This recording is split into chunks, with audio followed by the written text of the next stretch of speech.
Hello folks, I'm Bob Hershey with the CCA, and I'm going to do a little short video here on a little tip. I'm going to call it the hat tip. Okay, I carved this little snowman for the project to demonstrate what I wanted to do, and it's from a Mike Shipley design that I got out of Chip Chats magazine many years ago.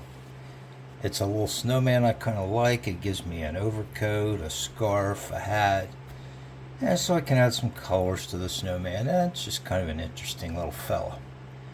Now, we're all ready to go ahead and paint this guy, right? He looks good, pretty good, reasonable. Oops, no, we're not. We are not ready to paint him. This hat is way too thick. This is a pet peeve of mine. Hats where the brims are way too thick. They just do not have a good look to them. So we're going to thin this down. And this basswood is a lot stronger than you might think it is. And it'll really, we can thin it down a lot. Now, what we want to do is keep it pretty thick back here at the crown of the hat. And we're going to taper it down to a pretty fine point here at the edge of the brim. That will give it an illusion that the whole brim is much thinner than it really is. Now, just to scare some of you half to death, I'm going to use my alcohol and water mix on this hat because we're going to be going across grain here. It will not hurt anything. I'm going to spray it off camera here so I don't get everything all wet up here. We'll just spray it off on the side here. We're going to soak it real liberally. You can see how wet I got it. It's not going to hurt a thing. It'll be just fine. That's a mix of roughly 50-50 alcohol and water. I don't know whether it's 70% alcohol or 90%, but you just mix it all together. And that'll make this cross grain cutting a lot easier. Now, I already have the hat high enough off his head, so I want to bring it down from the top. So I'll just see if I can demonstrate here a little. And I already have the hat about 3/8 of an inch thick back at the crown. And for the purposes of this, that should work fine. So I'm just going to bring, and you can see how easy this is peeling off just like butter with this little gouge. And I'm just going to bring the brim of the hat down. It'll just give it a much better look. Hopefully I can stay on camera.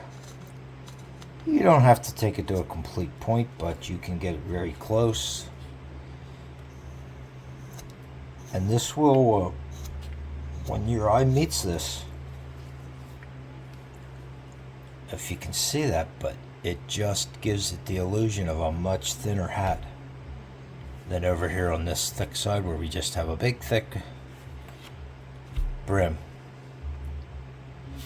I think it really sets off a lot of your carvings, your cowboys, your hillbillies, snowmen.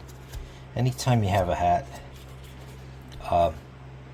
Then the other thing, now I of course would add a, oh gosh, a band.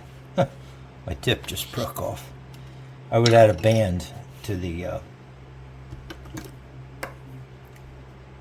bottom of the crown of the hat with a V-tool. Now the other thing you can do, I'll see if I can take a moment to do it over here on this side. We'll take some more off the back.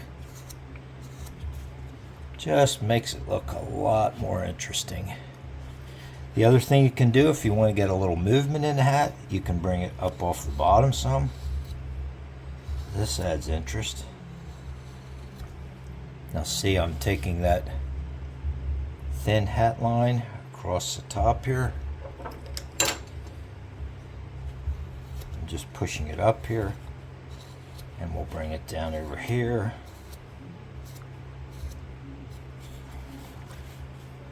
adds a little more interest, but all the while keeping it thin. This alcohol and water mix will dry in a little bit, and we can go ahead later today or tomorrow, whenever you feel like it, and start. Now this side here again, we're going to take that brim down. And believe you need a good sharp tool. There's no substitute for sharp tools. But if you got good sharp tools and you wet that thing up a little bit with your alcohol water mix, this cross grain, which is all this hat brim is cross grain cutting, is going to go so much better. There. Just gives him a little better look, I think. And we can refine that more. Still a little heavy back here. Just trying to do a little quick demo here. There. Now, I'll show you a couple examples. This was a snowman I did out of butternut. The same pattern. It's not really a pattern, it's just a design that Mike Shipley had that I used. And you can see I got really carried away on the hat on this one. And it's very strong. Now this is butternut wood, which holds up a little better than bass. But I got a lot of movement and interest in that hat. I would do the same if I was carving my little bunny. This is Lisa May, my little bunny. And I did the same thing with her hat. Just makes it look a little more interesting. Now along those lines, I did the, I'm not sure you can see him too well, but I did Fearless Freddy here a few years back, and I put a surfboard on him. And you can see that I did the same thing with the surfboard. I kept it thick. You know, it's a good 3/8 of an inch thick in the middle of that surfboard. And then out towards the edge, I thinned it out. Almost razor sharp, if you will, very close. And that creates the illusion that the whole piece is much thinner than it really is. Just like I did with the hat on the snowman. So I hope some of you think about that. I see a lot of real thick brimmed cowboy hats, wizard hats and whatnot, and give it a little thought. It only takes an extra minute, and I think it makes it look a lot more interesting. Thanks for your time. Happy carving.